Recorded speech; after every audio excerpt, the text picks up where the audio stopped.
Welcome to National Liberty Alliance's weekly call. Today is Monday, September 29th, 2025. We broadcast live every Monday from 9 p.m. to 11 p.m. Eastern Time. If you're listening over Rumble or YouTube and you would like to ask a question or make a comment, you can go to nationallibertyalliance.org and click on our weekly call for instructions to join us live by phone, app, or browser. If anybody would like to email a question, you can send your questions to questions, it's plural, questions, at nationallibertyalliance.org. Please support our business partners. You can find their banners on the right side of the website, of which the proceeds go to support NLA's effort to save our republic. Also, please support NLA by donating $5 a month or more. Click on the donation tab on the top right side of the website. Okay, we're going to pick up with our scripture reading where we left off last week. We're in the Gospel of Luke, and we're in chapter 23. So, Gospel of Luke, chapter 23, read by Alexander Scorby. Chapter 23. And the whole multitude of them arose and led him unto Pilate. And they began to accuse him, saying, We found this fellow perverting the nation, and forbidding to give tribute to Caesar, saying that he himself is Christ, a king. And Pilate asked him, saying, Art thou the king of the Jews? And he answered him and said, Thou sayest it. Then said Pilate to the chief priests and to the people, I find no fault in this man. And they were the more fierce, saying, He stirreth up the people, teaching throughout all Jewry, beginning from Galilee to this place. When Pilate heard of Galilee, he asked whether the man were a Galilean.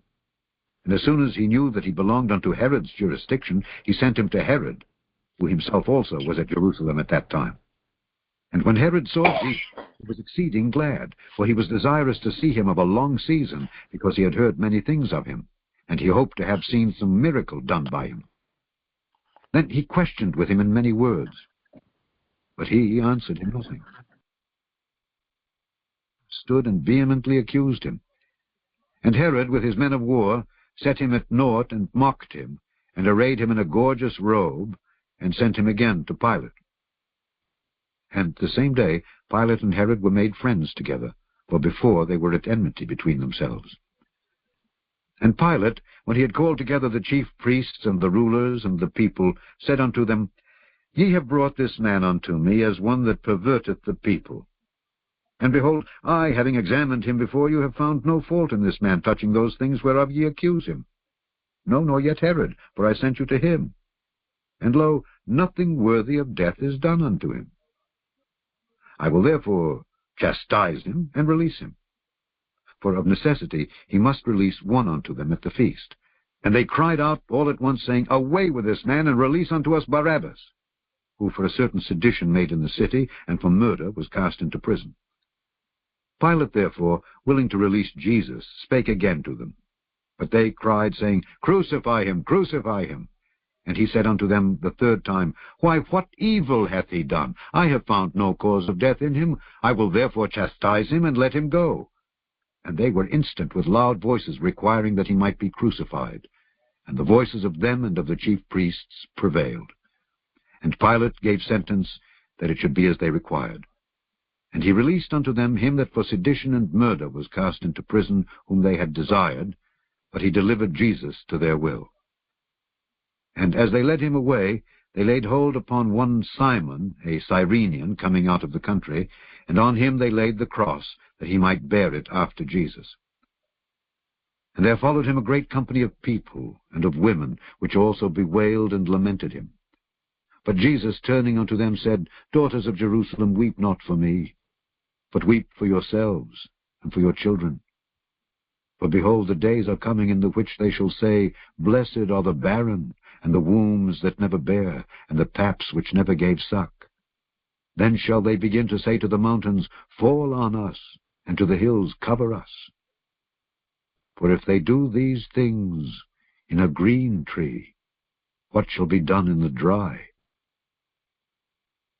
And there were also 2 other malefactors led with him to be put to death. And when they were come to the place which is called Calvary, there they crucified him, and the malefactors, one on the right hand and the other on the left. Then said Jesus, Father, forgive them, for they know not what they do.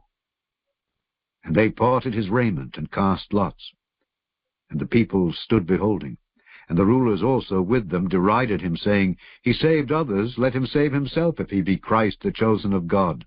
And the soldiers also mocked him, coming to him and offering him vinegar, and saying, If thou be the King of the Jews, save thyself. And a superscription also was written over him in letters of Greek and Latin and Hebrew, This is the King of the Jews. And one of the malefactors which were hanged railed on him, saying, If thou be Christ, save thyself and us.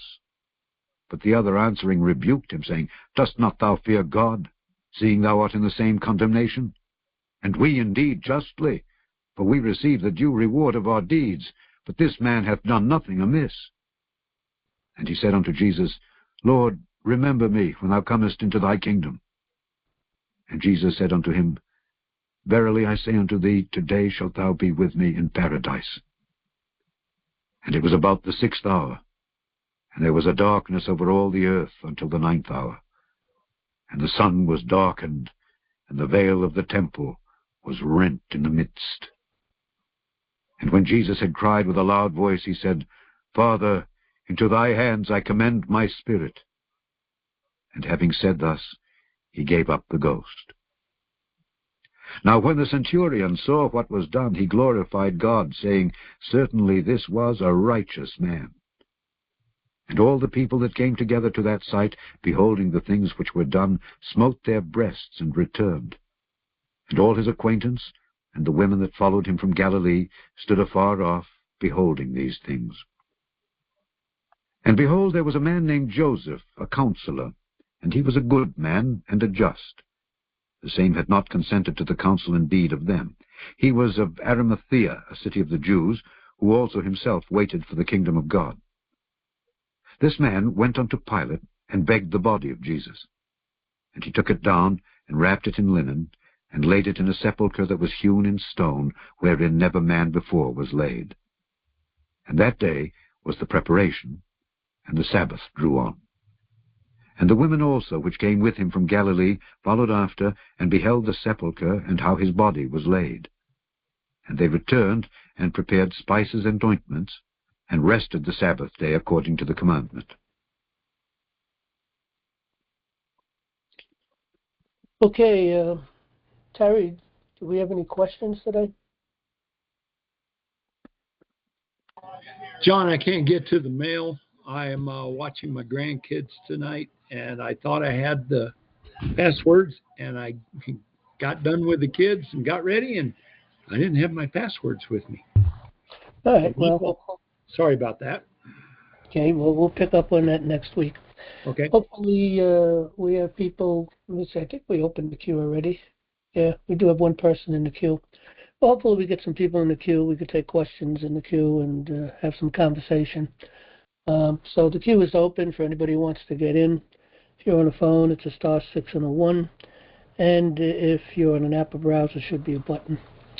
But before we take our first question, I just want to let everybody know I've been working this week on putting together the necessary papers and evidence concerning Lavoie Fidekin to send to President Trump, Bondi, and Cash, and numerous other people within, I think a total of 14 people within his administration. I was going to send it to everyone in his administration, but there's certain individuals it just doesn't seem to make sense to, but maybe we'll see what happens. But right now, I have prepared everything to send to 14 individuals, and we've got a tremendous amount of evidence that we put together. You know, we did look at the video last week of the assassination of Lavoie Fidekin, and that video in itself is enough to prosecute those 4 individuals, particularly those 4 FBI agents. But they weren't the only ones. There was a lot more people involved.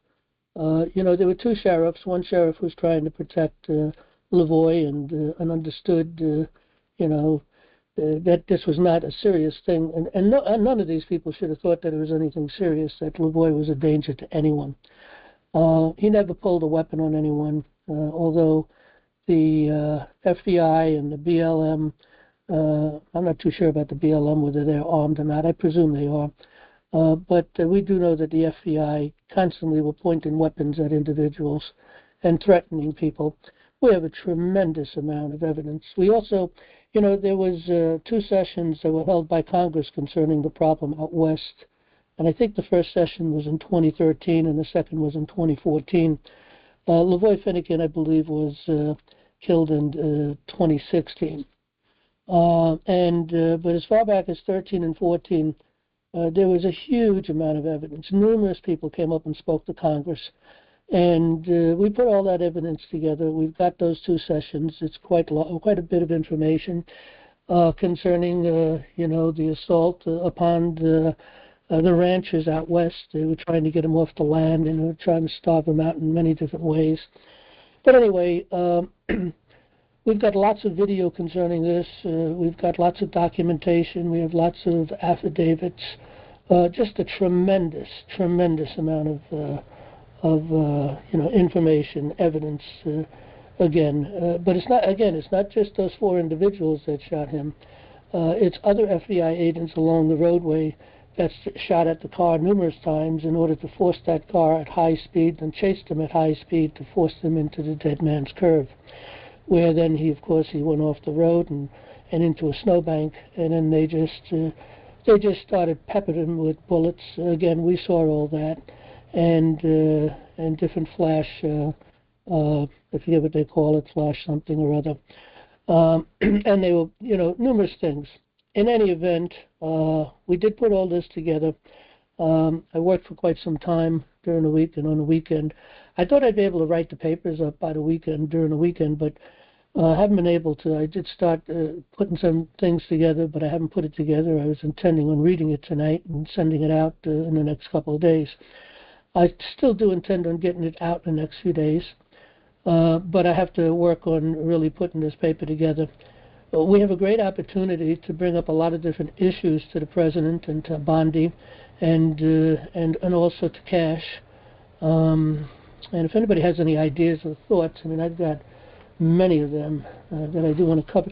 One of the biggest things I want to cover is the fact that, A, we are a republic and not a democracy. But I think, and again, that's an important issue. We're under the law, and we have to make it clear, and I'm going to make it as clear as crystal to these people what the law actually is. I've had conversations with many lawyers over the years. Recently I had a conversation with a lawyer, and they totally just believe that common law is trial court decisions. That's common law, which is totally absurd. There's so many bad decisions on the trial level, and then also it's self-serving, the fact that they kind of pad their decisions and different things when they throw people out of the court. They keep setting the stage to be able to destroy anybody that comes into the court to go up against the status quo, whether it be, the government agency themselves or some large corporation that's well protected by the government. And so, that's what they think. They also believe they have no idea. They will not acknowledge that we're a Christian nation. I haven't met many lawyers that would acknowledge that, and they will not acknowledge that we are fashioned under Israel. They do believe, because they were taught these lies in school. And remember, they're as ignorant as all of us, as far as coming out of school. And we know nothing about our government. We know nothing about our Constitution. We know nothing about our founding fathers. We know some basic ideas and thoughts that maybe we've been taught, but we really never really learned true American history and who our founding fathers were, and many, many quotes that are so powerful that to define who we are as a people. But anyway, they don't know those things, just like we didn't know those things. We have to go out and learn them. We have to make sure our children learn these things when they're young in school. We have to teach our children how to think, not what to think, but how to think, and give them, the good news as far as us being a free nation, that we have liberty in this nation only because we are a Christian nation, and that we are founded under the Bible, under God. And that is proven very, very, very easily. Just going back in history and seeing when Jefferson and Franklin brought together what they thought that the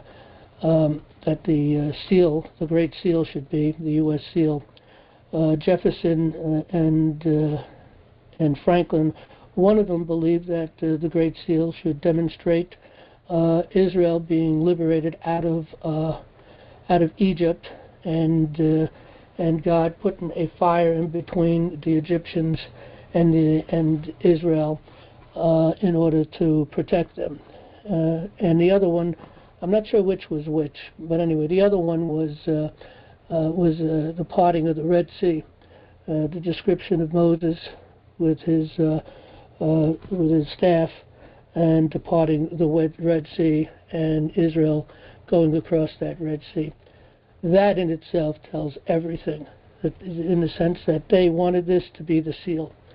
Of course, it became the New World Order seal. Those two seals eventually were rejected, and there's an individual who was well involved in the New World Order that put together the seal that we have today, which really brings us into the description of the New World Order. So we see that the enemy has been in the gate from the very beginning, but we also see what was in the mind and the intent of the hearts and the minds of the people who put this nation together, who gave us the Constitution and the Declaration of Independence. And that is the key, the Declaration of Independence. Because a last conversation I had with a lawyer, which was a couple of weeks back, he kept trying to tell me common law was one thing. Of course, I was making the argument from the other position, and I was shut down. You know, they didn't want to hear that. I was shut down.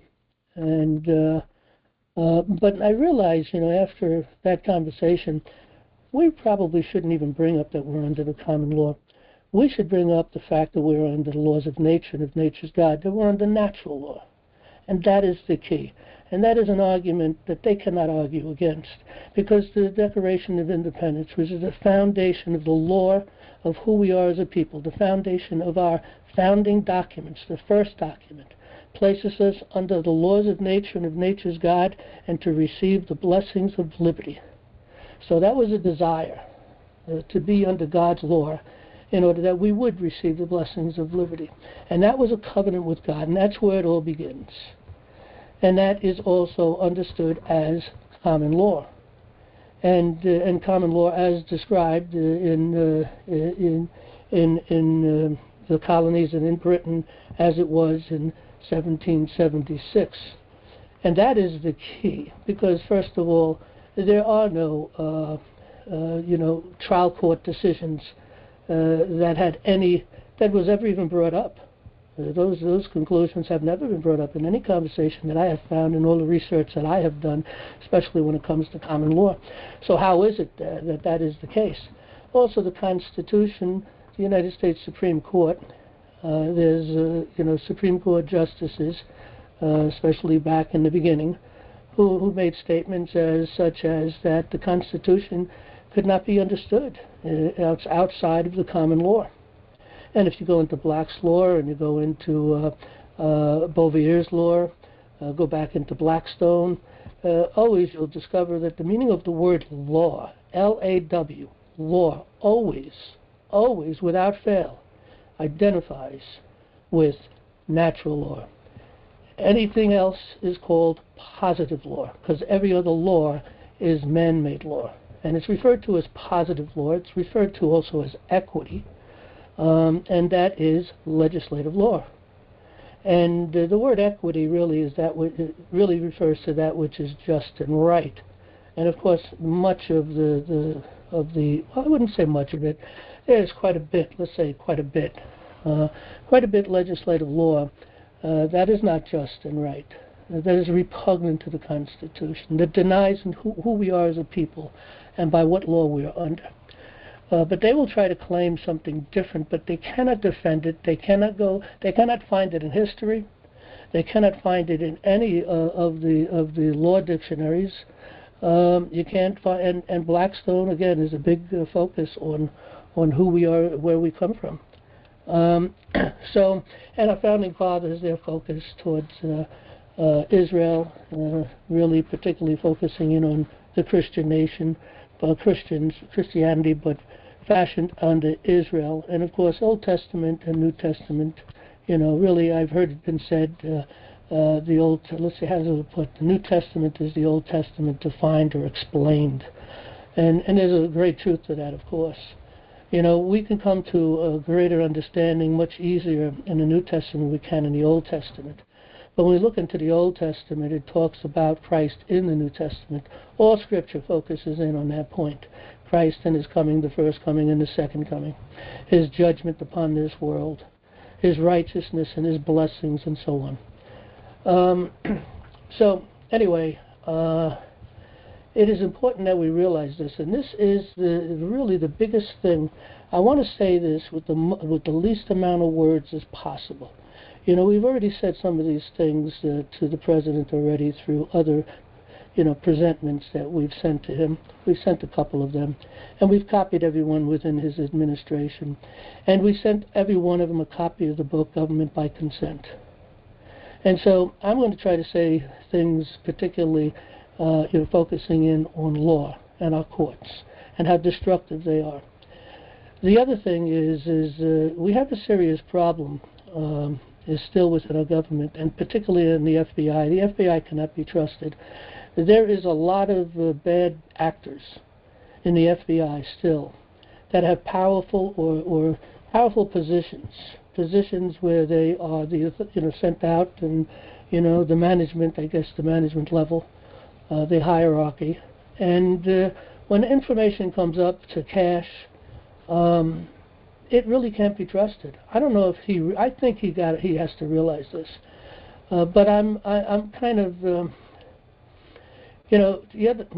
I'm not sure about how I would say about Cash, but the thing is this: maybe he doesn't have enough experience in the government. He has a lot of experience about the government, but maybe not at the level where he's at right now, in the sense that he doesn't have a good hold, I don't think, on who the leadership is that is sending up this information. We have these 4 individuals that murdered Lavoy Finnegan out in the open, dead. There's no denying it. Just the video in itself that we played last week is enough information to get a guilty through any jury on these 4 individuals. And yet they were given one of the greatest honors, some kind of a Medal of Honor, which is one of the greatest honors that someone could receive. I think it was the bravery or something. We were brave guys going out with guns, shooting an unarmed man. I mean, that's actually what took place. Now, Cash, I don't think, believed that. I mean, that they shot an unarmed man. The lie, of course, has been that he was armed, that he did try to go for a gun. I mean, what man would come out of the vehicle with his hands in the air, and then they would shoot him? And for what purpose? He wasn't a hardened criminal. He had no criminal background. He was a peaceful individual. We have hours and hours of him on video talking about the problems, looking to make peace. The day before he died, and we're going to write this quotes up in the paperwork. The night before he died, okay, he talked about the facts that there's something going on, that the FBI was saber rattling, that there was a lot more tension and anger and pointing of guns, and he was concerned about that. And when he was on his way, and they knew where he was going, he was on his way to see the sheriff, and the sheriff was expecting him. But they cut him off at the pass, and they killed him. And they tried to kill 3 other individuals. They tried to take out Bundy and Cox. And then a child was in the car, and they kept peppering this car with bullets. And this went on for quite some time. I think it was 5 minutes, just shooting up this car with bullets, shooting this car up as he coming down the road, and shooting this car, shooting on Lavoy Finnegan as he raised his hands and came out of the car. And it's thought that the reason why he raised his hands and got out of the car was to save the lives of the other individuals, because he knew he was the guy that they were coming out for. But Bundy was also a target. I don't think as big a target as Lavoy Finnegan. So anyway, justice must be served. And we're going to make that point clear. We're going to give them all the evidence they need. You know, it doesn't take much at all to see the. And this, you know, this video is just one thing. What also is damning is the report that we put in there. And we'll put all this stuff. We do have all this stuff up on the website right now, but I'm going to repackage it a little different. I've worked quite a bit to repackage this and bring all of these different videos together, and all of these different reports. The reports as news reports, all kinds of reports, interviews, and portraying exactly what took place. But we have a tremendous amount of evidence to prove without a shadow of a doubt that these four individuals, with plenty of evidence, deserve the death penalty. That's what I think. You know, they murdered this guy. It was intended and it was planned, and it's clear as crystal. So anyway, we're going to make that point. We'll make it very clear. I'm going to do this in the minimum amount of words I can possibly do it in, because I don't want to get lost, get the points we need to get out and the things that they need to be thinking about. I don't want to get lost in lots of words. So I'll endeavor to keep this as short as possible, but also stay on point. The most important thing that we need to achieve, first and foremost, of course, is justice. Justice for Lavoy Finnegan. But justice for all of us. Justice in our courts, because it doesn't exist in our courts. We don't have justice in our courts. You cannot win in these courts. Every case that I've ever went up with, I in my heart believe without any doubt that I should win every single one of them. First of all, these lawyers on the other side, they're just morons, most of them. Yeah, you got a few bright guys here or there, but generally speaking, they're just morons. They're minions of the New World Order. They've been taught the lie, and they regurgitate it over and over and over again. That's all they do. And then they will attack you and come at you with venom if you bring up the truth. They don't want to hear the truth. Christ had a lot to say about lawyers, and it was nothing good. And nothing has changed. Of course, there are good lawyers out there, good people. I know at least, I know one lawyer who's a common law lawyer. Got a good heart. He's a Christian. He knows the truth, but there's not many of them out there. And of course, you know, there are people that see themselves as lawyers that never went to bar school, self-taught, see themselves as lawyers, and know the truth. But generally speaking, these bar attorneys, they don't even realize how repugnant and evil they are for what they stand for, what they uphold. But we have to change that. We have to make sure, you know, you can't, it's very difficult to get, as soon as you talk with a lawyer, you're shut. As soon as you bring up anything that is contrary to what they understand, they shut you down. Even if you have that opportunity to speak, they're not hearing a word you're saying. They're rattling all this garbage in their brain with the law that they think is the law, which is no law at all. It's a law for slaves, maybe. It certainly isn't for a free people. And so it's very difficult to talk to these people. You know, Bondi is a lawyer. Attorney General Bondi, she's a lawyer. Okay? Trump is not a lawyer. Unfortunately, to a major degree, maybe not to a total degree, but to a major degree, Trump relies on lawyers to deal with his business. But the type of business that he's dealing with does identify and deal with, because he was in commercial business. And in commercial business, you know, when he's doing something commercially, then he falls under equity, which is legislative law written for commercial activities. And of course, being president, he falls under equity, which identifies, of course, with him being a servant, an individual in government, a servant of the people, holding a political position. And he's governed. You know, all these government agencies are governed by equity. And all this equity is good. I have not really found any problem with the equity focusing in on these individuals. There are problems. Don't get me wrong, but generally speaking, it's pretty powerful towards justice. Okay, there are 57 codes on the federal level, and many, many more on the state levels. But on the federal level, there are 57 codes. And each one of those codes identify with different things, okay? It identifies with the power and the authority of the president, for instance. Or it identifies with the power and the authority of Congress. U.S. Title 2 is for Congress. U.S. Title 3 is for the president. U.S. Title 7 is for agriculture, okay? U.S. Title 10 is for armed forces. Okay, U.S. Title 17 is copyright. U.S. 23 is for highways. 24 is for hospitals and asylums. 28, we run into a problem with judiciary and procedure. That's where some of the problem is in USC 28. Not that all of it's bad, but there's enough poison in there that they relate and they put upon the people. We're not under equity. We're under the law. USC Title 29 is for labor. 34 is for the Navy. 38 is for the veterans' benefits. 39 is Postal Service. 43 is public lands. And 57 is for small businesses. So there are 57 USC codes. They're all good. We run into problems for instance, in USC 26, the IRS code, which is no law at all. Even inside itself, it says it's no law.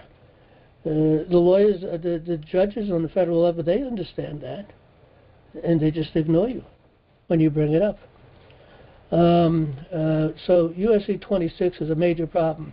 USC 28 is a major problem because it has a lot of things in there that really they've written in there for the purpose to control the people.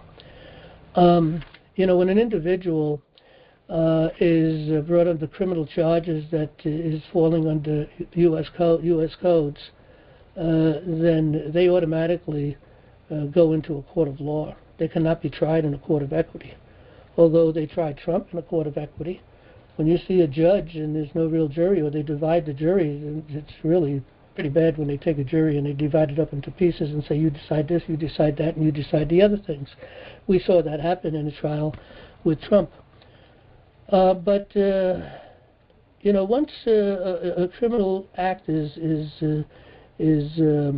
potentially committed by an individual working for the government or working and operating under commercial activities, interstate, particularly on the federal level, of course, then they fall into the court of law. But equity is still applied upon them because these are the rules that they agreed upon when they decided to get involved in the political process and go to maybe even just be employed by the government, become an FBI agent or any other agent. They're all under the equity, under USC, U.S. codes. But commercial activity, the same thing, under the codes. But we, the people, are not under those codes. Never was under those codes. No matter that we should not or ever be tried in a court of equity, which is what we are tried in every time you see a judge come in and no jury, and they make all these decisions. They decide what evidence is going to come into play and what evidence is not going to come into play. They are the deciders. The servant judges the master. And that's what we got here. People need to wake up to these things. I mean, people are listening in, they're waking up, but there's a lot of people out there that are still asleep. They don't know. They have not woken up. They don't understand. You do not have any unalienable rights as far as any of these people are concerned. None. The Constitution, the Bill of Rights, does not protect you in a court. I know this. I've been in the courts for over 15 years now. And I'm telling you, there is no justice there whatsoever. Their will be done, and that's it. No matter how good your case is, no matter how powerful, no matter what evidence you have, you're not getting it through. Maybe 15 years ago, some people were still getting things through. You know, back in those days, I was still kind of ignorant and learning, so I didn't get anything really much to talk about through. But, and 20 years ago, 25 years ago, yeah, some cases got through. Maybe some judges, they didn't feel strong enough to go up against this case to try to do this or hide that or throw this case out or whatever the case may be. But today, in a heartbeat, they'll throw you out of court. In a heartbeat. In a heartbeat, they will lie right on the papers. You'll put the papers in. You'll send writs of errors. You say, let it be known, hey, you're just regurgitating the lie. Why don't you read the papers? Read the papers, what we put together and what this case is all about, and not just the papers that these lawyers come in where they just bring up lie after lie after lie after lie. And then the judge will make a decision, and they will go back and bring up the issues this bar attorney laying out the case, but never bringing up the opposition of what is said as far as, you know, the papers that we write. It's pretty bad. And I'm going to tell you, Trump can do everything he can to save this nation, and the people working with him try to save this nation. And he can put us back on our feet. He could fix the economy. And everything could be looking dandy. But if we don't fix our courts, we have accomplished nothing. Because if there is no justice in our courts, if these people continue with the lie, trying to tell people we are a democracy, that we're not a republic, that common law is court decision, trial court decisions, and that equity is the law of the land. This is a lie from hell. And people, they don't know. People who have no experience in the courts have no clue on what's going on, and that's most people. And people who do go into the courts, a lot of those people, they go in with lawyers, and they believe their lawyer. You know, I had a conversation, as I mentioned, not too recently, a couple of weeks ago, and the people were just following that lawyer. And my resistance that I was given to the lawyer, my debate, my argument concerning, the truth. I mean, I knew he was going to try to shut it down. I was constantly shut off from talking, and they did. But the people went along with it. They went after the lawyer. They're following the wolf, and they don't even know it. And that's the shame. And why is this? How have we come to this kind of a situation? The problem is we're ignorant to the truth. The law is, we find our heritage in the law, and our inheritance is liberty. It's unalienable rights. But if you don't know what your heritage is, you don't know what your unalienable rights is, you don't know what the Constitution says that controls them, that we, the people, ordained and established this Constitution to control them. Not for them to have any authority, because nowhere will you find that we gave them any authority to write any law to govern us. We are above the law. People need to get a new mindset. They need to understand we are above the law. We make the law. We're the sovereign. We're under the law of nature's God, of nature and of nature's God. That's the law we're under. All men are under that law. Even they are under that law. They may not believe it and they may not acknowledge it, but the day is coming when they're going to find out that they are under God's law. But as long as the people don't know, they don't know how to have government by consent. What is government by consent? I'd like to know what people think government by consent is. Because I tell you what, they'll tell me it goes out to vote. That's what government by consent is. Well, we're going to vote for somebody, and put them into office, and that's government by consent. I don't know if they have one or two other things. Maybe they do. I can't think them out right now. But that's it. But that's not government by consent. Government by consent is taking control of your government from the grassroots level. Government by consent is deciding and going and telling these people that are educating our children, teaching them all of these demoralizations, all of these horrible things, and confusing our children. They don't even know what sex they are. And they're destroying our children. Government by consent is being able to step up and stop it by going in there and you got to get the sheriff in. On your side, you have to educate the sheriff as much as yourself, and you need to take that sheriff and go into these meetings and bring the law of the people down onto them and serve them with a quo wanto. They got 3 days to respond, and if they don't respond by what authority and power they act, they lose their seat. They're gone, and anybody can fill that seat until the next election. That's government by consent. Stop demoralizing our children. Government by consent is going after all of these different local governments, the boards, the different town boards, and putting these people on notice that they need to stop doing what they're doing and start serving the people, stop wasting our money, and put the money back into the support of the people. That's government by consent. The power and the authority that people have through committees of safety to do that. That's what you can do. And if people don't do that, and I'm telling you they're not doing it, yeah, there are some people doing it, but not enough. I sit and listen to other places sometimes, and I listen to what people say, and all they're complaining about this, and this is our way. We need people to, they talk about things. For instance, they think that Trump isn't doing the right thing because and Bondi's not doing the right thing because people aren't going to jail yet. Well, it's not that simple. He's got a lot to deal with. There's a plan out there.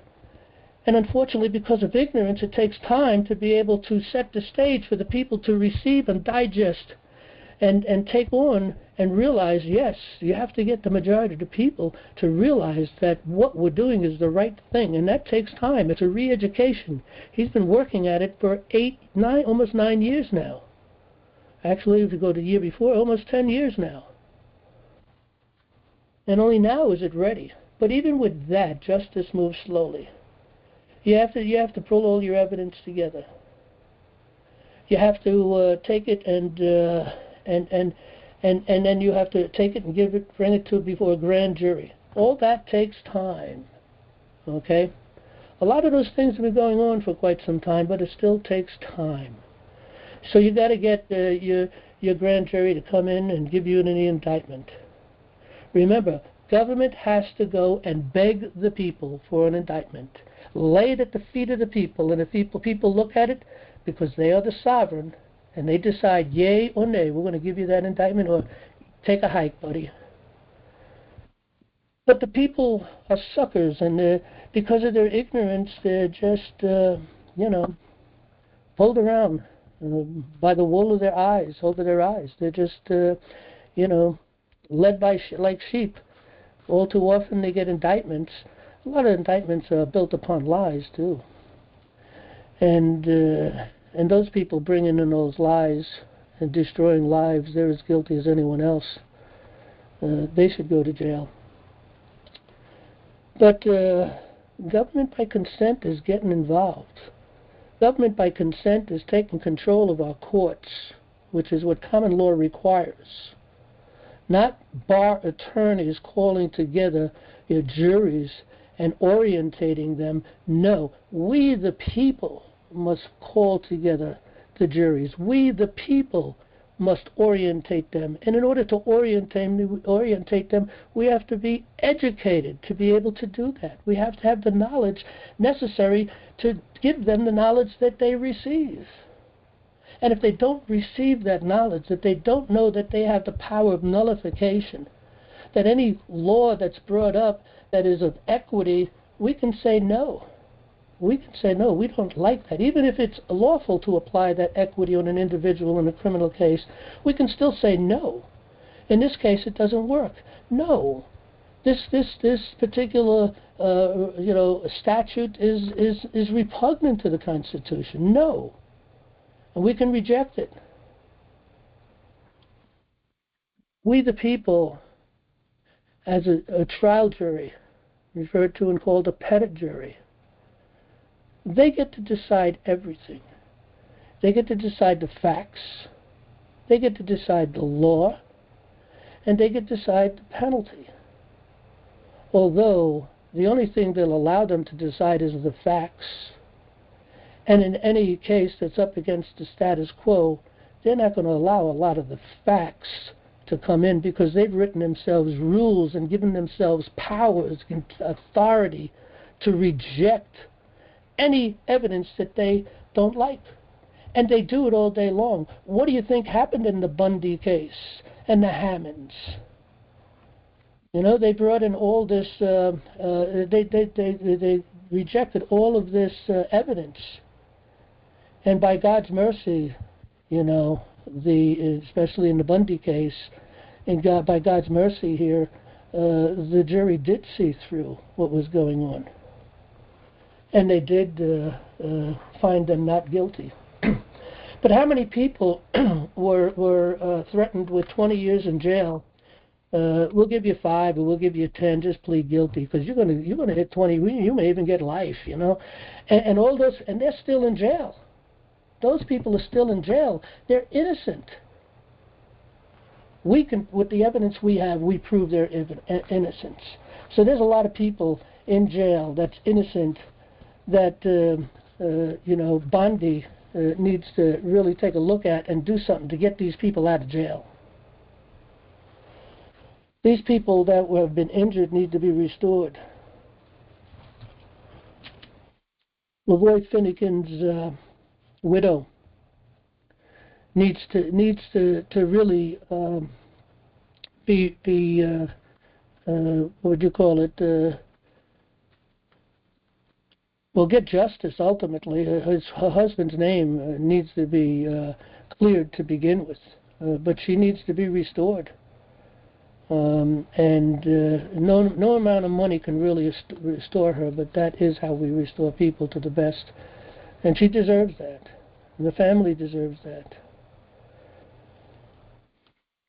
Woe is us if we have the opportunity to do something for these people, and for Lord Lavoy Finnegan himself is no longer with us, and his wife and his family. Woe is us if we have the opportunity to do something for these people, and if we don't. And that's why I feel so important that this must be done. You know, we asked for money, for people to give money, and that's another problem. People don't want to give money. They don't want to help out. They don't want to get involved. They want to bitch, moan, and complain. They want to just say, oh, this, that, and the other thing. Why don't you get off your rear ends and do something about it? Exercise your unalienable right of government by consent. Support the people and the different groups that are doing something to bring justice back into this nation, because I'm telling you that we will not have a nation, it will never be saved permanently if we don't get our courts back. It's only a matter of time before some group of psychopaths or sociopaths will get together and make a plan and take us right back down the same path of slavery again. Only you, the people, can stop this. Only you, the people, can exercise your right of government by consent, and it must be done on the grassroots level, free and independent committees of safeties, taking control of their local governments throughout the whole counties, the county government, the state government, your town governments, your village governments. Taking it back at every level, bringing it under the subjection of the people. We teach you how to do that, by the way. That's what we teach. That's what we're about. In case some people are here and don't realize that. This is what we teach. That's what our courses are all about. That's what all the books that we've written is all about. All of the handbooks that we've written. How to operate these things, how to do these things, what to do. We tried, we have these open forums, and we hope that people come up and ask questions on different things, and we'll assist them. Let's have government by consent. That's what we need to do. Only by government, by consent, can we bring justice back into our courts, because the people need to take control of every single court in America. And that can only be done on a county level, because the court is on the county level. The state courts, we have 62 counties in New York. We have 62 courts, one for each county, but it's the New York State Supreme Court, and then the name of your county: Dutchess County, Columbia County, Orange County, Ulster County, whatever county, Putnam County, Westchester County. You know, each county has their own state court, Supreme Court. They're unified. They're one court. It's just that there's 62 locations here in New York. And we need to control those courts. We're trying to teach people how to control those courts. And that's a real job. That's a full-time job, by the way. We're looking to take that back and place people in. They'll work 40 hours a week. That's one of the things we've been working on. And you know, we need 4 to 5 people to be jury administrators. 4 people as administrators and 1 paralegal who's also an administrator, so there's actually 5. That's the minimum requirement. We get that from the Magna Carta. Minimum requirement. You know, New York City or some large city is going to be a lot more people than 4 plus 1. But in any event, you know, it's 4 plus 1. They have to have a basic understanding. They have to understand due process. We teach that. They have to understand the power and the authority of the jury, how to free and orientate the jury. We teach that. And people need to go through these courses, read these handbooks, and get involved and take on those jobs. You know, it's a good job. It's a paid job, 40 hours a week. But that's you'll be working, and you know, ultimately for the state, but you won't be paid through the state. You have to be paid. We're working that out also. In other words, there'll be no connection ultimately with the people coming in to run their courts, because those courts belong to the people, to be run by the people, to be decided by the people. We orientate the jury, who are the people.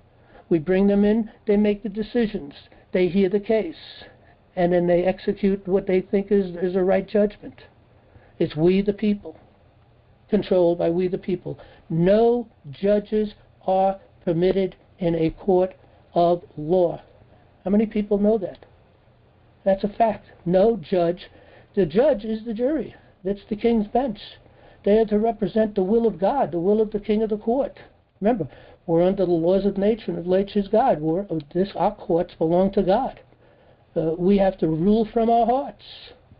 God already written the law in our heart. We know the law. We know when a person's been injured. We've been in life and in this world and in these counties long enough to understand how things work and what's right and wrong, and when we're injured and when we're not injured.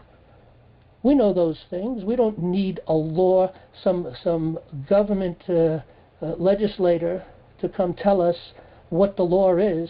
We already know what the law is, and they got a lot to say about that. It has nothing to do with the law. And people are, you know, go to jail under legislative law, which has nothing to do with real law. You know, you take these town courts, these village courts, these city courts. Judges rule over them, and if they ask for a jury, it's a stacked jury anyway. Maybe they'll give them 6 people. The requirement is 12. Why is it 12? That's the law of the land, 12 people. Why is it 12 people? Because it's 12 witnesses. We're a Christian nation. Christ came, and there were 12 witnesses bearing the truth that this is the creator of the universe, that this is the law. 12 people make the decision. All it takes is for one person of that 12, just one, and they don't even acknowledge this anymore either, okay? All it takes is one person to hold off and say, nope, I'm not going guilty with this, because as far as I can see, this person's innocent. Nope, ain't happening. And you can spend days, weeks, or whatever in that room, make an argument, and if this person still feels that way, that's the way it is. That jury must find non-guilty, even though 11 might want to go one way and only 1 says no. You have to get all 12. And it's not for the judge to throw that jury out and get a new case going, or whatever the case may be. Okay? No. The people spoke. And they need to understand that at some point in time, that's what they have to come with, the decision of a non-guilty. Otherwise, the judge should be saying to them, not the judge really, it's the magistrate. Magistrate, and all judges are magistrates, by the way, so they can sit in either court, but one they act with authority as a judge in equity.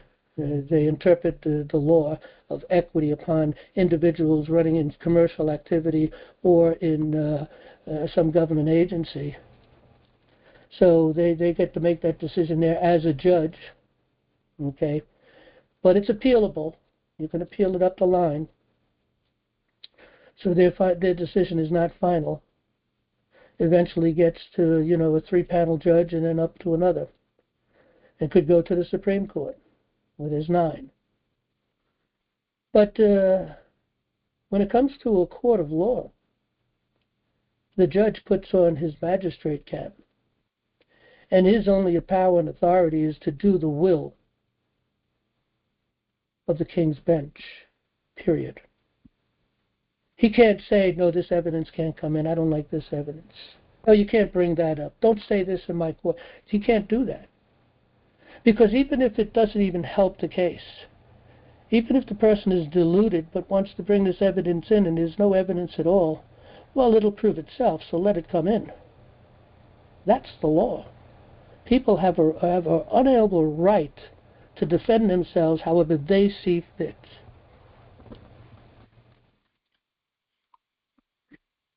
So we, the people, have to really get more involved. We have to support the groups and different people and organizations that are doing something. National Liberty Alliance is doing what it's doing. And I think we're doing the most important thing of all of these liberty groups out there. Could be wrong. Maybe someone can show me something different. I'm up to hearing that. But that doesn't mean that other people aren't, because everybody's doing, as long as you're doing something. It may not be working to support the courts and what's going on to bring justice back and to bring us back under a republic and get rid of this word democracy, which is repugnant to the word republic, especially a natural law republic.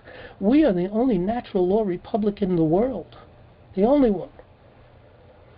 And that's why it's been so difficult for them to really enslave us. They've already enslaved us pretty good, but it's sort of in secret. And people don't realize it until they get stuck in a situation and they realize they have no hope. But in any event, we still walk around thinking we're free. And we do exercise a lot of liberties and a lot of freedom. Okay? And the only reason that goes on is for 2 reasons. Because we have a covenant with God. We asked God to be under His law and to receive His blessings. And that's a covenant that no man can break. So that's the main reason why the United States of America still has a lot of liberty. It's also the main reason why we have weapons. Okay, because that.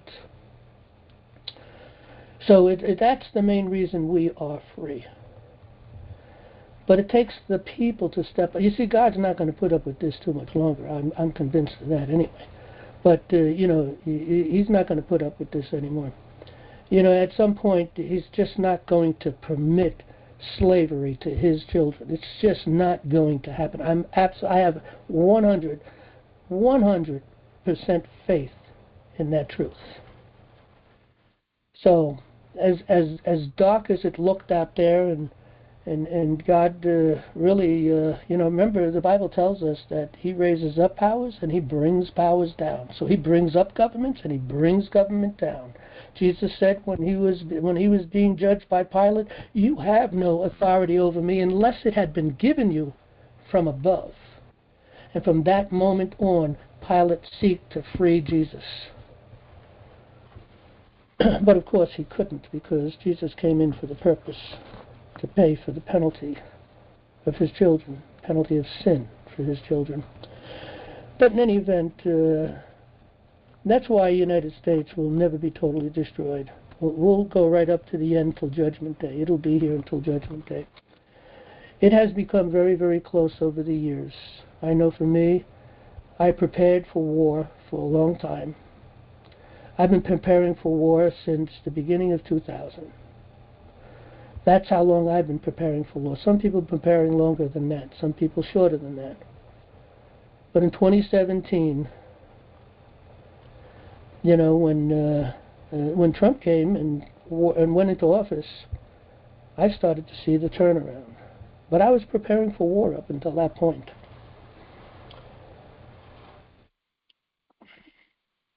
Anyway,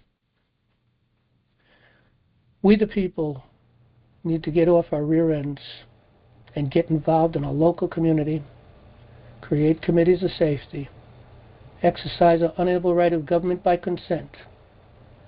For if a people expect to be ignorant and free, as Thomas Jefferson said, they expect what never was and will never be. Our heritage is in the law, liberty is our heritage, and the people have no clue on any of that. Every individual should be educated enough to come out of school to take care of their own business, whether it's their relationship with God or their business in the courts. They should know how to do that. We should all learn how to be articulate. That could be done, you know. A lot of people out there that are not articulate. So they can hire a lawyer and still be in control of their case. But they need to know the law. They need to understand and say, hey, forget about it. We ain't going that route. No, we're going this route. Okay? Anybody that's going in on a criminal thing should definitely hire a lawyer. Anyway, it's almost impossible for most of us to hire lawyers because we can't afford them. But in any event, if possible, you should get counsel. But that's what they are, counsel.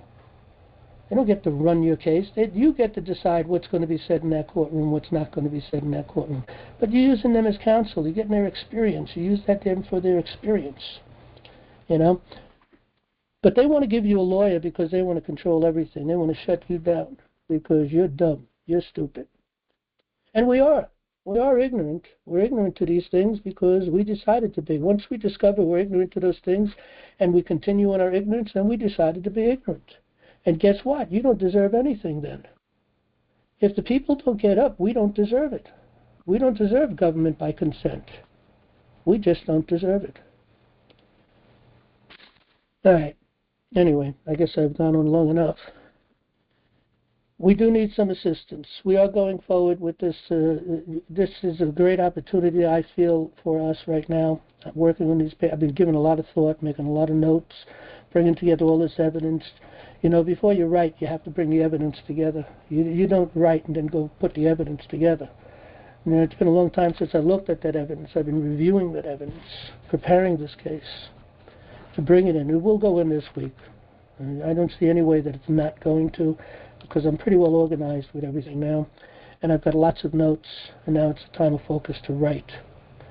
But I want to say I've asked for money a couple of times. We started this about a month ago, and we had one person send us 50, another person recently send 100, and we had one person send 1,000. So on a shoestring budget, we're going to do what we got to do. And but look, it's not fair for people to expect to have liberty, to have government by consent, and not do anything to protect it. The Constitution cannot defend itself. Only you can defend that Constitution. And you defend that Constitution by doing one or both of two things. Getting involved locally in your community and supporting that financially. Committees of safety. You know, we came up here with, we're looking at $10 a month for each person in the committee of safety that we got going. And you don't need a lot of money, but you do need some money to pay for certain things. And as time goes on, you know, you get a lot of people. Maybe it'll be $5, or maybe we'll stay at $10. Or maybe we'll have too much money, and we could always do something with money. So that's certainly a local thing. The other thing is to get involved here with National Liberty Alliance, or with some other group, if that's what you want. That's okay. There's a lot of people doing a lot of good things. Okay, but then support that group. Give them or us $5 a month or more. Support the group financially. Educate yourself. If you can become, we have tremendous amounts of education on this website. Tremendous. You could spend a lifetime and still not go through everything we have up there. That's a fact. So we try to lead people through breadcrumbs. Come up to the education starts here, come down to courses, and just start the courses. And for those that are really interested in getting involved in the judicial process, especially within your counties, where you want to be maybe one of the administrators, which is a paid position, okay, but you'd be administrator working in the courts, and your job is separate from the courts, separate from the bar attorneys, separate from anyone, separate from the judges. You're the people. You orientate the jury. You liberate them. You prepare them for the job before that. We train people for that. For that, you have to take all our courses. We have an administrator course, and we're working on a handbook, an administrator handbook. But you have to have the basic background of the law, and you have to understand due process. And for that purpose, we put together court access in the common law course. Through that course, you will understand due process, how the court system works. We've written lots of books. You can get all this stuff through books too, but, I don't know. When you go through a course, we tell people when they go through the course that they should get the book, Government by Consent. Court Access in the Common Law. I think it's $39, so it's not going to break you. And also get into the course and use them hand in hand. They take different approaches. I wrote the book from one approach, but when I put the course together, I saw I had to deliver it in a different way to teach the due process. So it doesn't follow the chapters in the book, but that book is valuable, because the book you can carry with you, can go through it and breeze through it, and get a lot of stuff from the book itself. Okay, a lot of forms in the book. It lays out how a case is. But anyway, I've written quite a few books for the purpose of assisting people with this in the courts and in the common law. Understanding the federal courts. If you're going to get involved in the judicial process, you need to understand how the federal courts are structured, how they work. Okay? It's not a difficult book to get through. Okay, none of my books I think are difficult. It's plain language, because law is plain language. It's just a collection of maxims. It's a collection of logic. It's a collection of self-evident truths. That's what law is, the real law.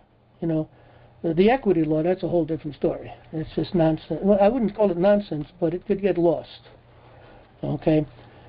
So, when they put the civil, let's call it the civil law, because what they did in 1938 is they combined. Who combined? Well, actually, the Bar Association put all this together.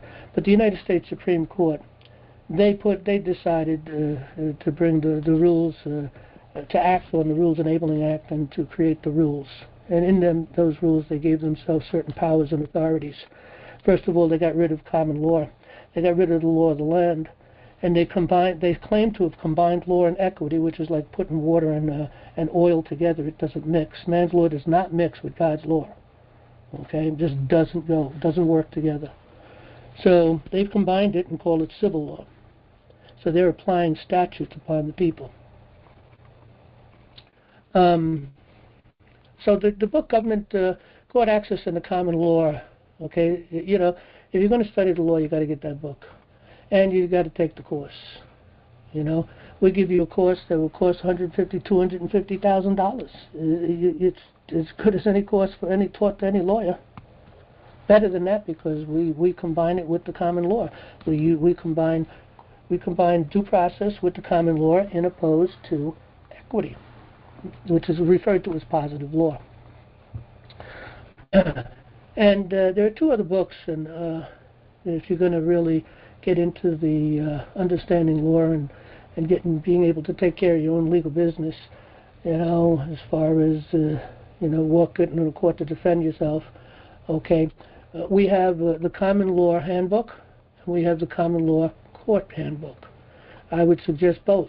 They're not very expensive. I think they're like $9 a piece. They're handbooks. They fit in your back pocket.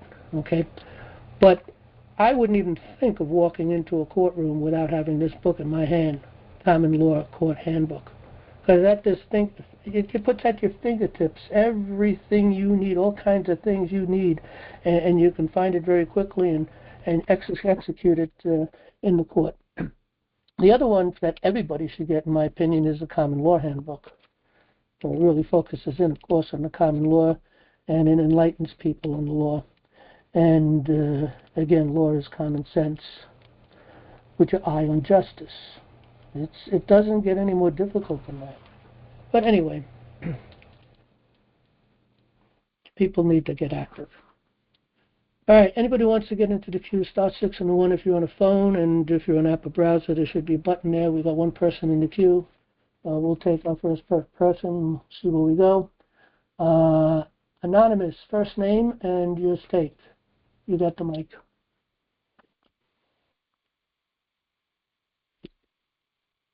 I think I muted you. Yes, hi.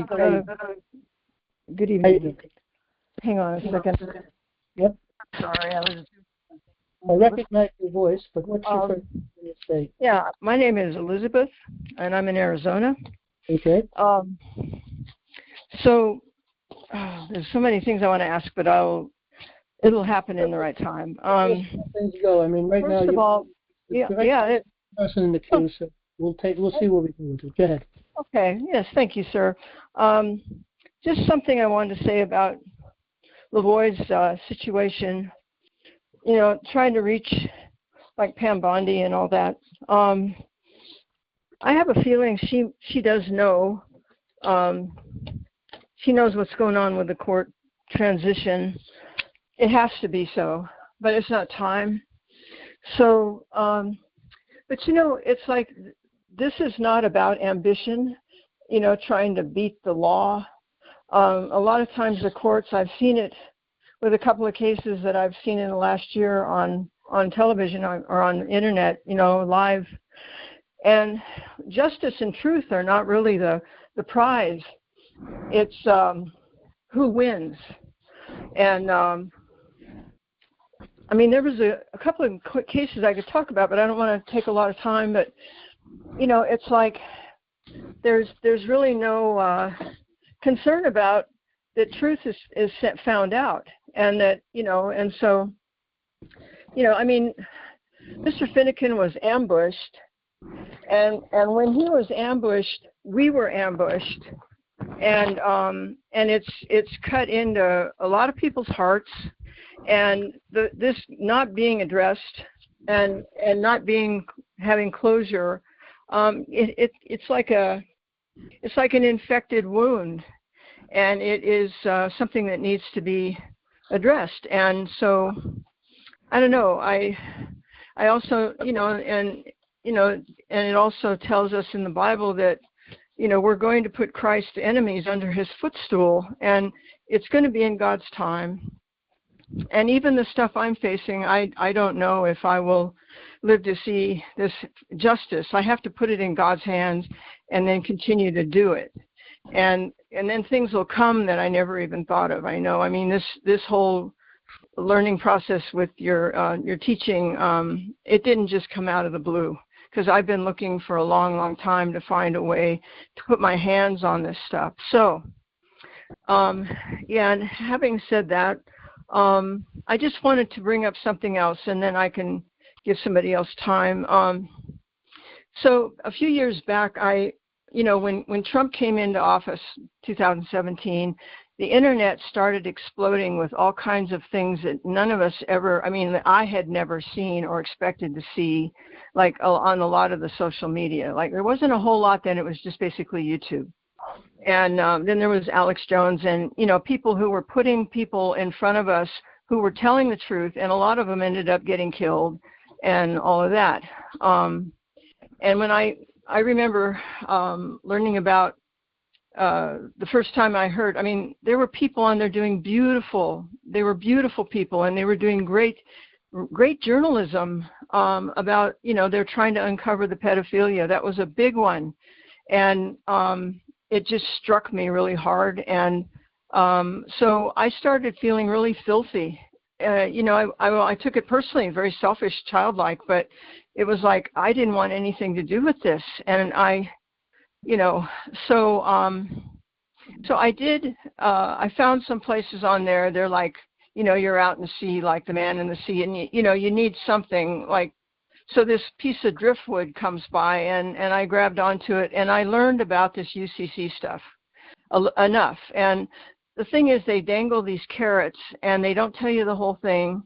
You got to send them money, and then there's a part where they say, well, you have to surrender your Social Security card and all these things to Mnuchin or whoever. And that just like, so I did the documents that I was told to review and sign.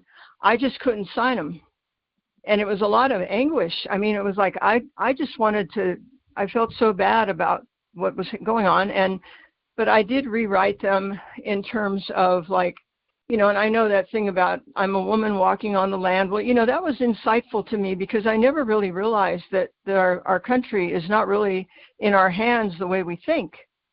And that they can come take our land, if they want and write a statute about it or something. But I wrote it, and that I'm under the blood of Jesus, and I'm an American, and and then all those titles that they want to mix up, like word salad, like are you a citizen? Are you, a tenant? Are you a resident? And I mean, to this day, I still check that I'm not a U.S. resident.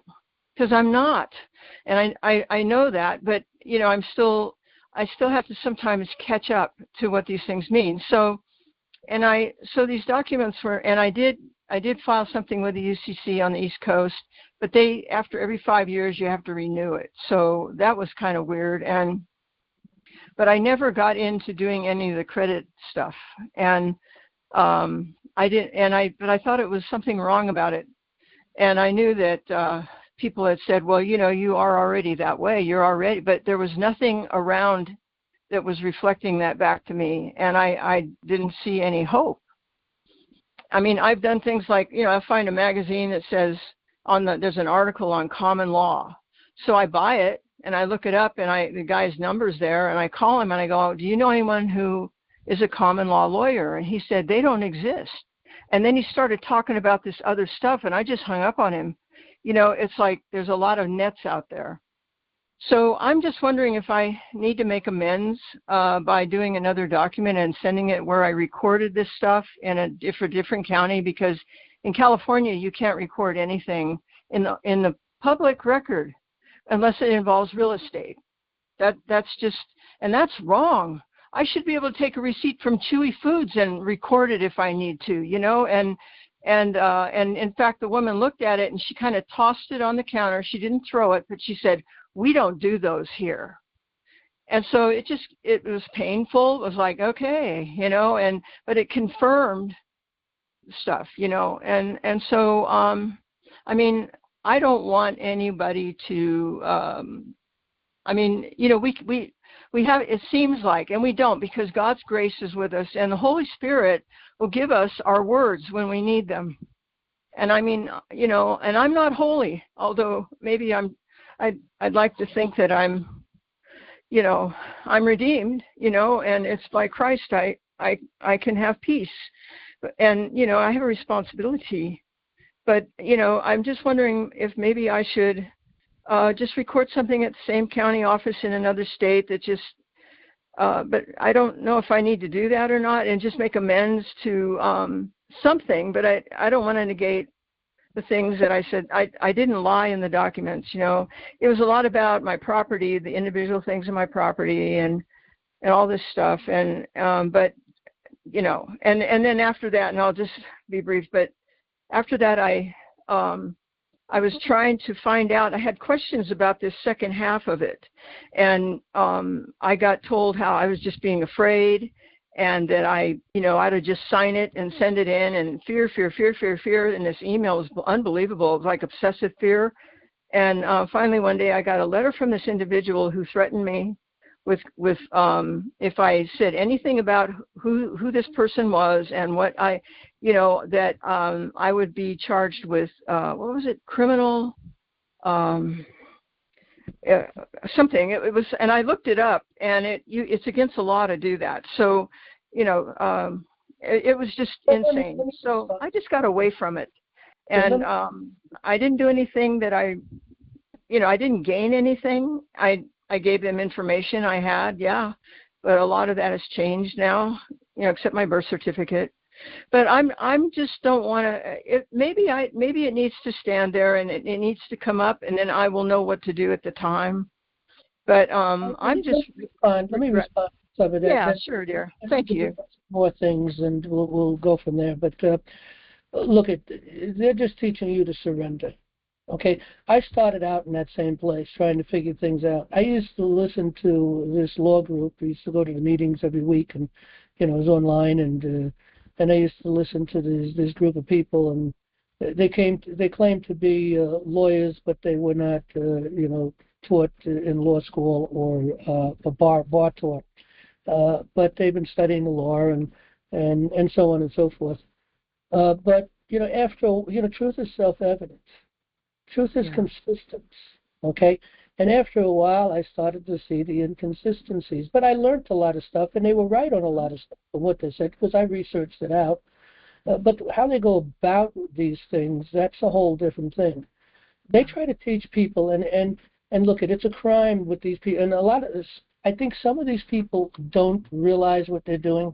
They're just kind of digesting all this stuff and then spewing it out of their mouths. But I think a lot of these particular people are probably sociopaths or something. Not all of them, but some of them.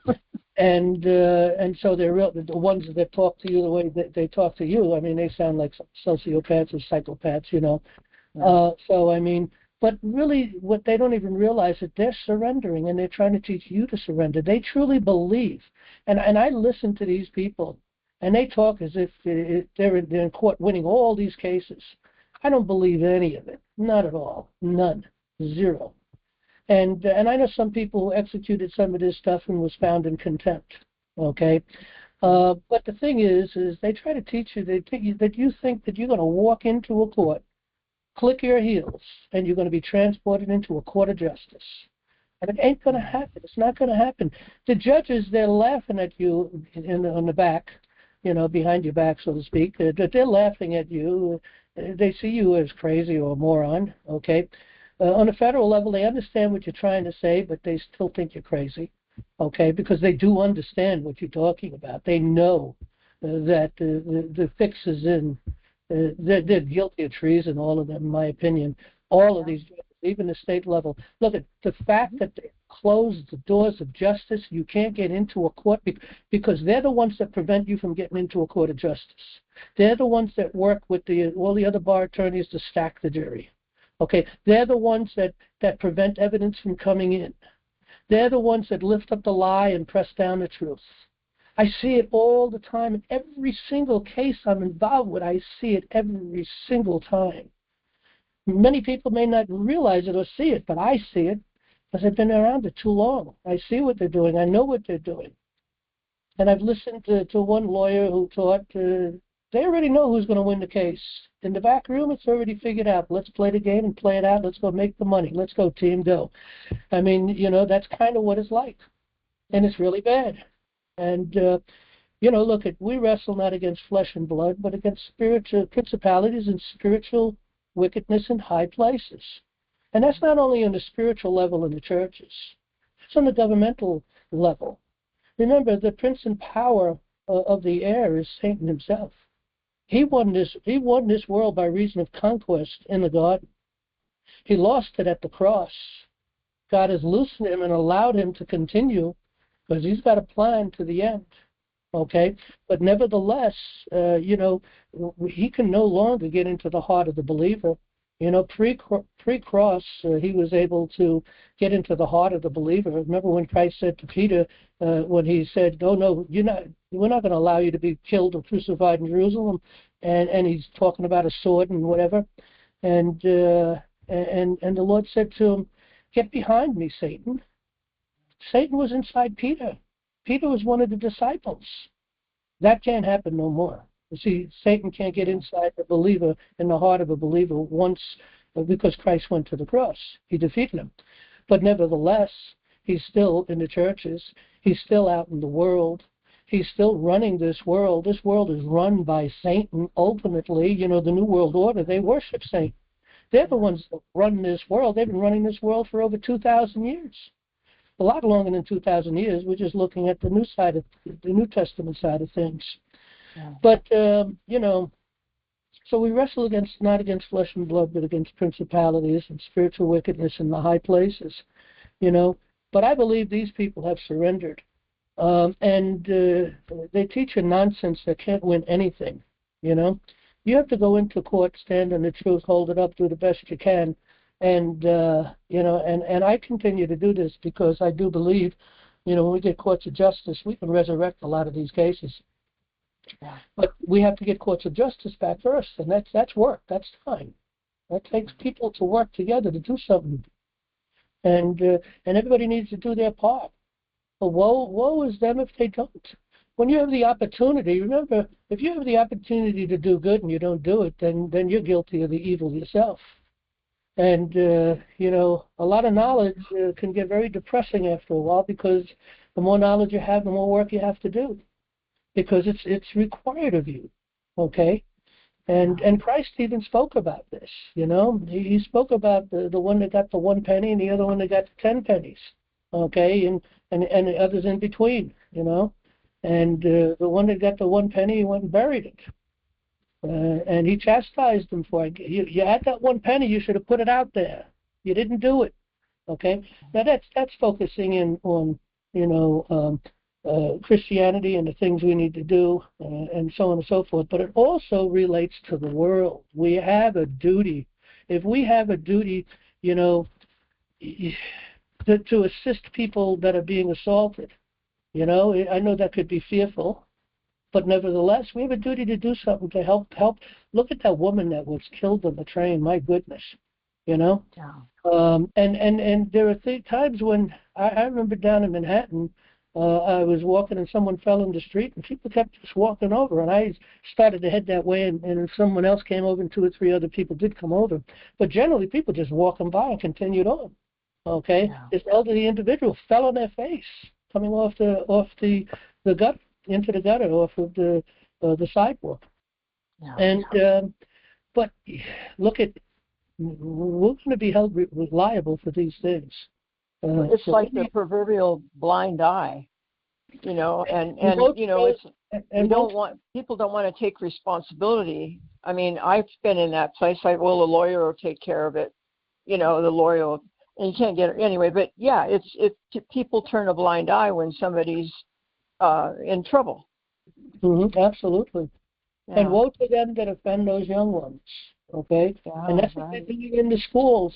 And we aren't doing anything about it because we're frightened, okay? I made the decision, fear or not, I'm going forward. I do whatever I got to do, and I know sometimes I put myself in a bad situation maybe, but it's required of me. It's required of everyone to stand up. And the more people that realize this, and the more people, the people who are doing the evil will think before they do it again, And that's why, the right to carry a weapon is extremely important, because any place where people are carrying weapons, there's practically no crime. Okay? Yeah. Practically no crime.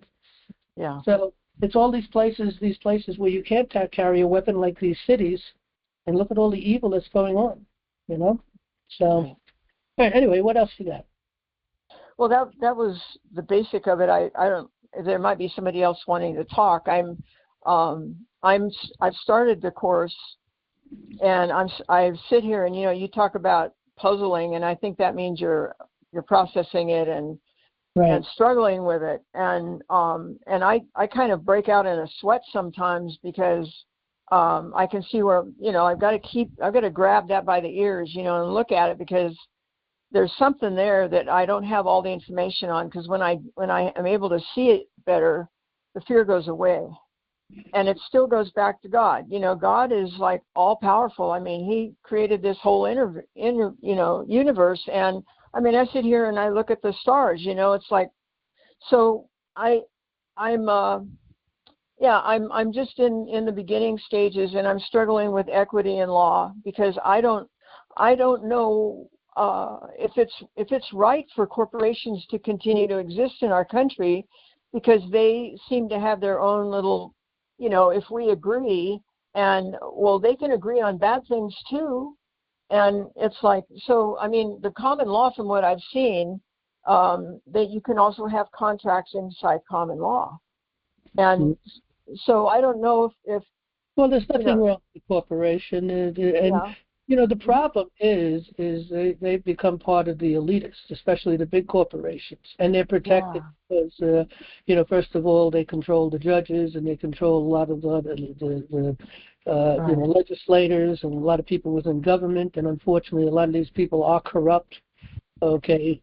And so on. So, but and they've also got the young people going like, I mean, there's people out here who have been bought up by corporations. They're normally like small companies. Well, that's corporate. And I'll go, well, okay, so they've taken the terms and conditions that you would normally find on a. That only happened because they set the environment in such a way. Like, let's take the farmers, the small farmers.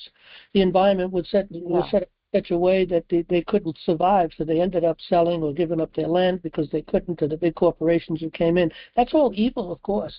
But, look at the corporations shouldn't have been able to do that. And if the environment was good for the small business to survive and continue, then they would have continued and would have survived. Okay, and that's true with a lot of little businesses, even in the cities, a lot of little businesses. Yeah. Everything seems to be large corporations because they look at Nazism is corporatism, and everything need to be brought into corporate process. Okay, they had to get rid of the little guy. You got the McDonald's, you got the Home Depot, and you got all these different big places. They've just taken over everything. There's no more lumber yards around where I live. Only once is a Home Depot, and what's the name of the other one? I hope Lowe's. Yeah, those are the two biggies. Okay, they're probably owned by a mother corporation. Owns both. I wouldn't be surprised if Coke and Pepsi is owned by another larger corporation.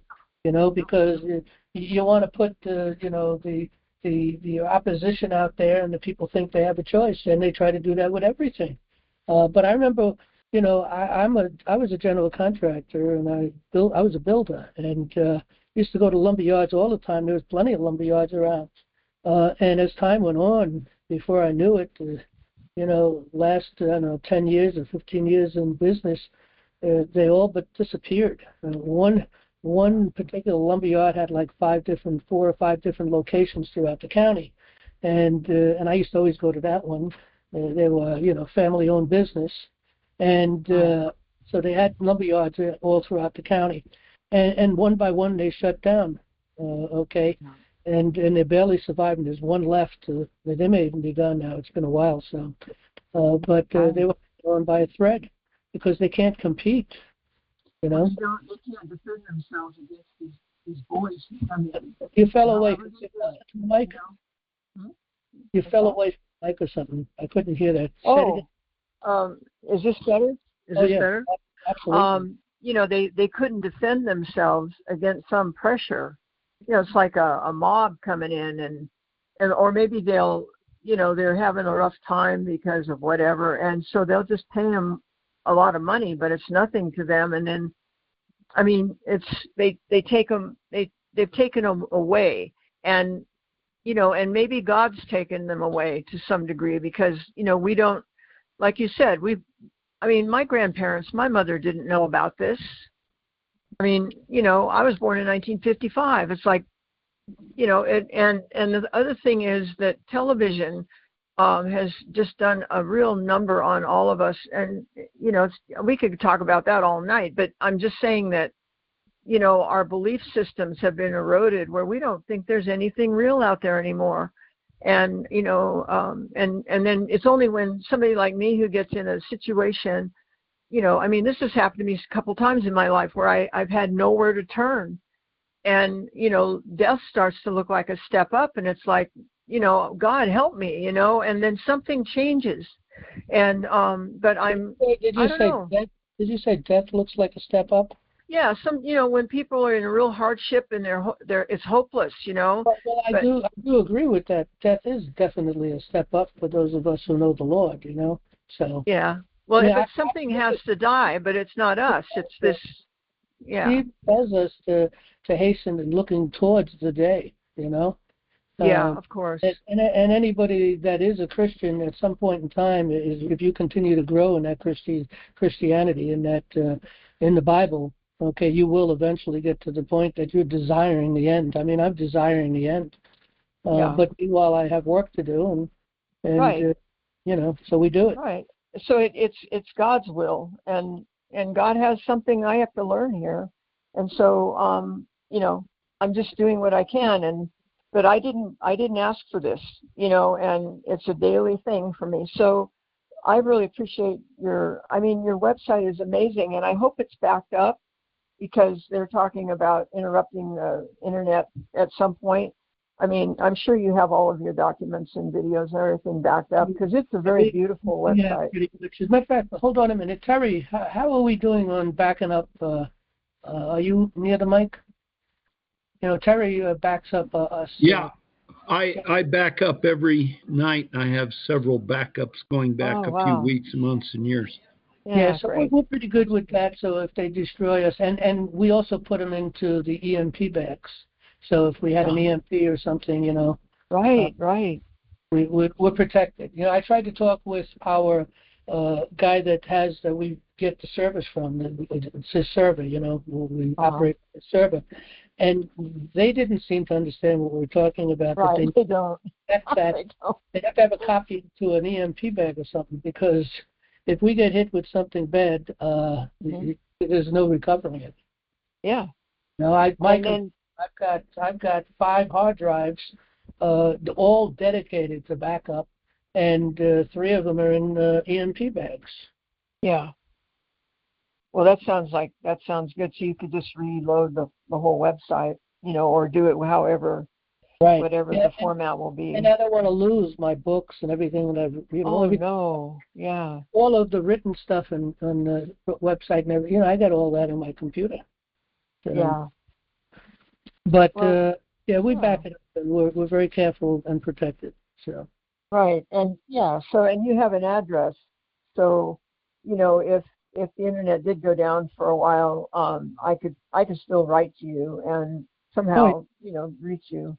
I don't know, all these stories they're coming out with, I don't know what's going to happen, but you know, it's only going to go down for a short period of time if it goes down. Yeah. I don't believe that it's going to go down. It's not going to go down permanently. And I don't think, you know, look at if you followed Q and you know. I did try for a while, and but go ahead, please. I don't discredit Q. No. If you follow Q, Q talks about 10 days of darkness, and I think that's what they're talking about, is things like that. Maybe other things. You know, right now, you know, there are troops being put all around the nation under different guises, okay, especially into the blue cities, to, you know, and to protect ICE particularly, and there's detention centers, because we see you know, anybody paying attention, there's riots all over the place on this, and Trump has had it. He's sending troops even as backup around, even though some of them may not be used. Really, he's getting ready for the big problem, because these people are stuck between a rock and a hard place. They now understand that they're in big trouble. They need to get world war going. They need to get chaos going. Only way they can survive. And Trump is prepared for that. Q has talked about that. And the claim by Q is that whatever happens, it's going to be a 10-day thing. And when violence, if it spills out onto the street, you know, that they're going to do everything they can to prevent that as much as possible, but then at that point stay indoors or whatever, you know. Yeah. But it's going to be quick. It's going to be quick. Yeah. It's going to come. I'm pretty sure it is, you know. Right. They have no choice. I mean, these people know that the hangman's noose is waiting for them. Yeah. Yeah, it's really interesting times. It's kind of coming to a climax, or, you know, turning point. And I'm a little nervous about hearing about Netanyahu wanting, you know, has the algorithms to TikTok and buying Google, and he's going to buy X. And he said in this one interview, he said, you know, I hope so, and then he implied some kind of threat toward Elon if don't sell him X or something like that. I might be misquoting I don't know if a lot of that news is real. Maybe it is. I don't know. Well, it might be an actor. It might be an actor. Yeah. But the thing is that none of that's going to happen. Look, no. People don't realize that Trump. Well, some people seem not to realize that Trump knows what's going on. You know, people get upset because he's talking with the enemy, he's negotiating with the enemy. Well, look, that's what governments do. They have to deal with the evil, and they have to make the best deals they can and suppress them as much as they can. But Trump has an end game, and the end game is to end it, to get rid of the New World Order. It's to end it all, to end evil in control of the world. And that's the end game. He's definitely working on it. And it takes time. Number one, he's got a lot of things going on. He's got a great group of people around him, and I do believe I don't think it's going to be much longer. You know, he talks about the big celebration next year because it's 250 years. So next year is this big celebration he wants to have, and I think his intent is to get to this point where we do go through that 10 days of darkness and we come out the other end of it. And then, of course, the economy he's been working on. And at some point, I think by the beginning of next year, things are going to really change, not just in the United States, but around the world. And you know, as far as this guy with Israel, you know, the leader, I saw him talking. He was going to talk to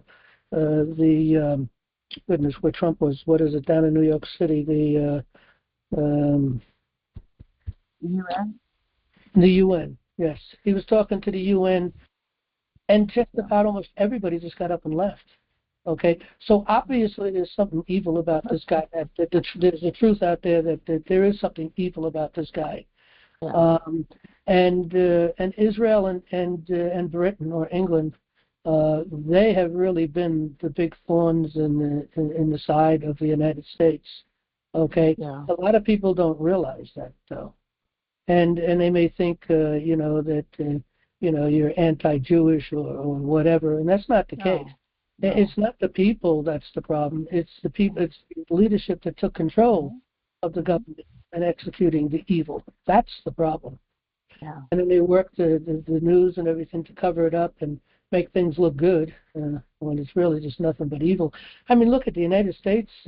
Our government has been responsible for pretty much all the wars since World War II.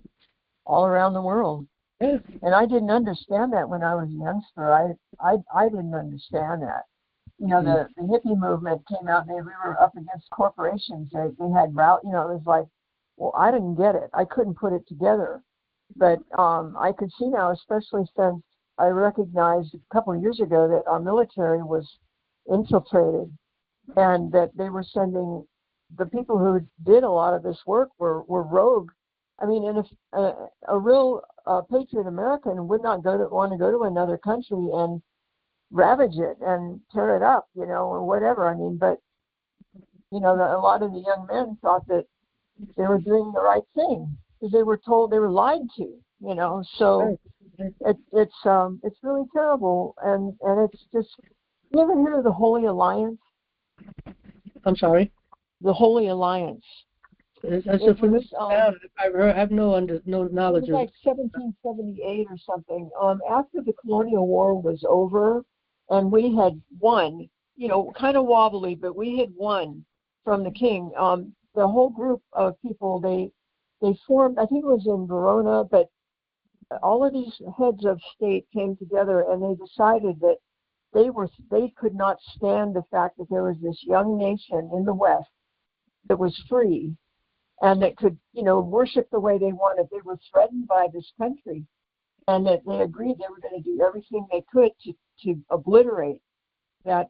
And it just goes back to the same old thing. And people just don't, I don't know, you know, I guess they love to hate, or they were threatened by it. Like, they must have felt they were doing something wrong. I mean, if a good person comes along and somebody's doing something wrong, they're going to be worried about getting busted. I don't know, you know. But that whole thing, it's the Holy Alliance, and I'd have to look it up. But yeah, it was just out of, the whole counter reformation, Mm-hmm. and they can't stand Jesus. They don't want anything to do with him, and Well, these are not the people, though. They're not the people. They're the heads of state. well, we heard in a Bible reading today in Luke 23, I think it was, and that's where Christ said, as he was carrying his cross, if they do these things to a green tree, what are they going to do to a dry tree? And we're a dry tree, Yeah. Well, a green tree, he was rich. Okay, that identifies with being rich ultimately in God's word. And that's what's identifying as a green tree. But, we're not as rich as Christ is in his word. We strive to be, but we'll never be that rich. But anyway, I do have one other person in the... Oh, good. Thank you. Thanks for talking, and I'll be around. I'll hang out. Thank you. I appreciate the conversation. Thank you. You bet. Hey, we'll take our next caller, probably our last caller, Ross. It's been a while since we spoke. How you doing? You can't hear me? I'm sorry? Can you hear me? We can hear you. Okay. We can hear you. Sounds like you're breaking up a little, but go ahead, try. Okay. We need to also know how much you do the legislative process too. We need what? We need to know how to do the legislative process too, not just the judicial process. So that's the weakest part of the government structure. It's the court. Well, you're saying we need to not only secure and save the judicial process, but also the political process. Is that what you're saying? When we legislative process means we petition Congress to address the problem. If Congress doesn't address it, favors your evidence, you can go to. That's what our founding fathers wanted. They wanted us to go to the Congress first before the courts. Then they wanted us to go where? To the legislative process to see if what is the legislative judgment of the evidence you give to Congress to decide on the issue.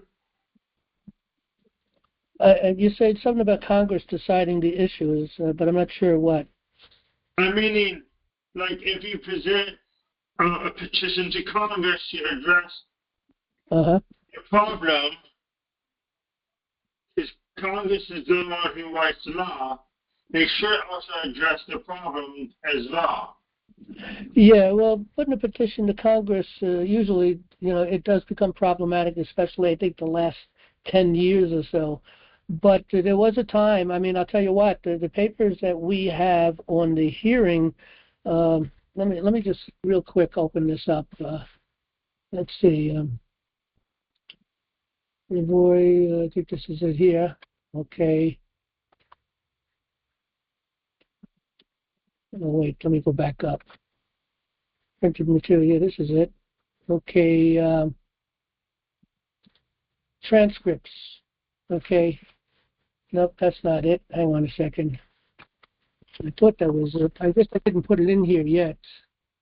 Indictment, chief final. I don't know where that's at. Okay, well, anyway, there's documents we have that Congress, there's two hearings that was done. One was back in 2013.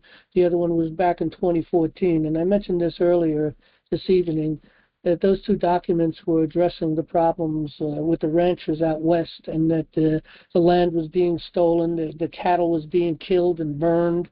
They were burning up all the green things. They were sabotaging the water that they had out there for the cattle because they were trying to drive these ranchers off the land. And that's what this whole thing was all about. Okay? Addressing land issues.